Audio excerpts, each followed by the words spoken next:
I mean, if you want to be a charity, then be a charity. But you can't be a charity and be a political campaigner because that's against the law. So the Smart Energy Group is effectively now directing people to vote in a particular way, thereby not keeping faith with the legislation as it stands. So I've asked the Charities Commission to investigate this with a view to stripping them of their status. Now, Holmes at Court's on the board of this outfit. The council's government relations spokesperson, Wayne Smith, once worked for Anthony Albanese. The council's chief executive, John Grimes, appeared last Tuesday at a function alongside Allegra Spender.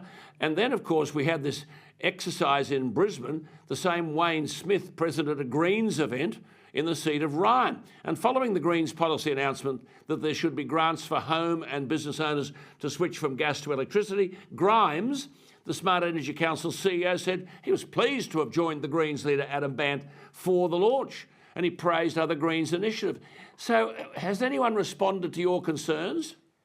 And to add to that, they've also been holding out the call flutes for Allegra Spender and Sophie Scamps at their function last week in Sydney. So they are now directly campaigning for individual candidates in these seats. So I've asked the Charities Commission to look at it.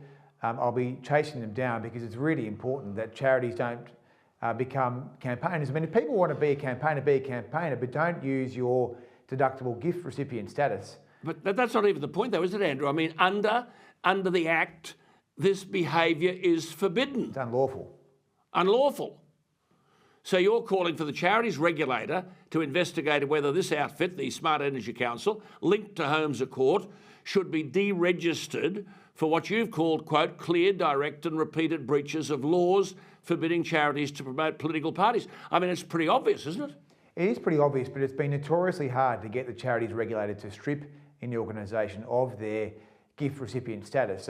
But this is the most egregious example of disgusting behaviour on behalf of a charity. So they really do need to move very quickly. And these so-called independents say they're campaigning on transparency, but the most important issue on transparency is how would they vote in the event of a hung parliament? And they won't tell us. Well, they've also been quite dodgy with the concealment of donations, like Zoe Steggall did this earlier this year. There's been a whole lot of significant integrity issues, but I agree with you that if you can't say who you'll support in a hung parliament, then you've got no integrity.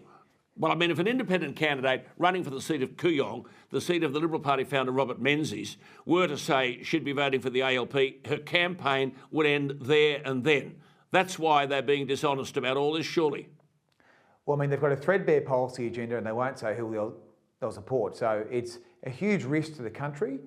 And at this time where we've got massive geopolitical problems and economic shock, we do need to have some stability here. So it's a massive risk.